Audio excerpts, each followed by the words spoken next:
What is going on, Pacer Nation? Welcome back to another episode of Bring the Juice Pacers. Guys, the Indiana Pacers, they hold on again, defeating the Toronto Raptors in Toronto.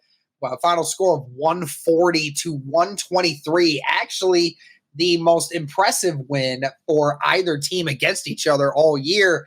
This is the fourth matchup between the two teams, and every single one of those matchups had resulted in a game where the decision was made within single digits. Even the last game back in late February was only decided by 8 points, which was by far and away the highest of any so far. So the Pacers winning this game by 17 certainly was a different mix-up here. The game really came down to Toronto is off to a really fast start. Toronto actually scored 13 of the first 15 points for either team here. But then the Pacers started making their way back in that first quarter, almost taking the lead back over. Then Toronto kind of gave it another round. And then as it started getting towards the end of the second quarter, the Pacers started taking back control. And then from the second half on, the Indiana Pacers continued to remain in control from there. So it was definitely a rocky first quarter, but the Indiana Pacers proceeded to win every other quarter after that. So overall, again, a great win. This makes it to where they have now won their last 3 games, going into the final 2 games of the season for them. Going into the stats here, so both teams shot very well today. Toronto shot 50%. Pacers shot 54.5%. Both teams from 3. Toronto from 24%. Pacers 35.5%. So definitely a better from 3-point range. Actually shot double the amount of 3-pointers in this game than Toronto did. So very crazy. Neither team really shooting the free throw very well. Pacers didn't even complete 70% of their free throws. Toronto barely above 70. Rebound-wise, 44 for Pacers, 40 for Toronto. 33 assists for Pacers versus 21 for Toronto. Turnovers about the same. Fast break points about the same.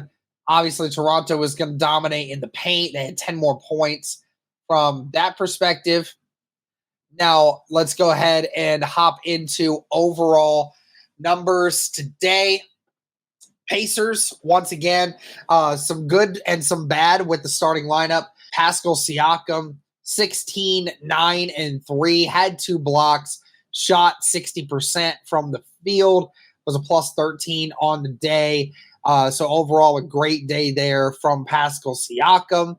Aaron Naismith, another rough day shooting for him.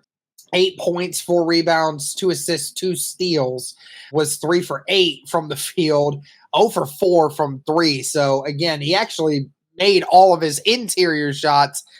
For the most part, it was mainly just struggle from outside the arc. But again, was a plus 6 on the day. Miles Turner, 16 points on the night as well. 4 rebounds, 1 assist, 1 block. Shot 60% from the field once again. Struggled from the free throw line, which is a little bit weird because, we've seen him be pretty accurate, but not a great one for him. But he did have the fewest minutes of anyone tonight with 21. The Pacers, typically going with a smaller lineup in these kind of situations. And, he's still trying to recover from the finger. So every other night he's been, getting a few less minutes, which is understandable. And Nembhard, again, another rough night shooting as well. 8 points, 2 rebounds, 8 assists. Actually had the most assists on the team today. So ended up having a block as well. 3 for 7 from the field. So not a great overall offensive day for him. But Tyrese Halliburton, who actually went off today shooting the ball, it is definitely something we are not used to seeing since the All-Star break. I don't recall Tyrese Halliburton actually getting a 30-burger even before that. I know he hit it at least once earlier this year, but Halliburton with 30 points, 5 rebounds, 5 assists, 2 steals, and a block. shot 10 of 16 from the field. It was the Tyrese Halliburton show tonight. He definitely took over from an offensive standpoint and did fairly well. So they're really nice to see Halliburton doing that. Your second leading scorer, and it came from someone off the bench, and that was Obi Toppin. 22 minutes on the day, 23 points, 6 rebounds, 2 assists, a steal, and a block each. Shot 10 of 14 from the field.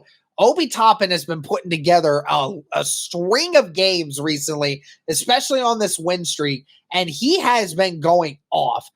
Love what I'm seeing from Obi Toppin. This was the most minutes he's had in a game, I think, since for a while. So it's great to see him taking advantage of the time he has on the court. They're really utilizing him as that second guy off the bench. Also, another big piece today, TJ McConnell once again, 17 points, 2 rebounds, 7 assists, and ended up playing 21 minutes, shot over 50% from the field as well. Another great performance again from TJ McConnell. Ben Shepherd, 27 minutes on the day, 11 points, 2 rebounds, 2 assists, 2 steals. Didn't have a great night shooting, but did do a lot otherwise. So, outside of a few guys scoring a few big amounts of points, not a whole lot of craziness happening. There's a lot more consistency from this Pacers team tonight. And sometimes that's all you can ask for. And it's great to see a bunch of different guys shooting the ball very well right now, because you want to be able to have that as you go into the playoffs. But guys, let me know what you thought of this. The Indiana Pacers, again, they win against the Toronto Raptors, which is funny because we've been talking about it on Twitter recently. There was a chart that went up that said, when it comes to facing teams below 500, the Pacers are one of the worst teams in basketball at facing teams below 500. Now, they have been the second best team in the NBA when they face teams above 500. So they really are playing down to their competition quite frequently, which I guess is okay when you're going to be playing to the playoffs. And if you're doing better against good competition, that's a good thing. But this has definitely been one of those games where we would have looked at it and said, oh, this is a trap game. But the Pacers, they held on.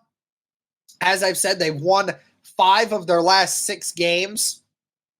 And they go in to face Cleveland, who, again, has been on a losing streak. They've lost their last 3 games.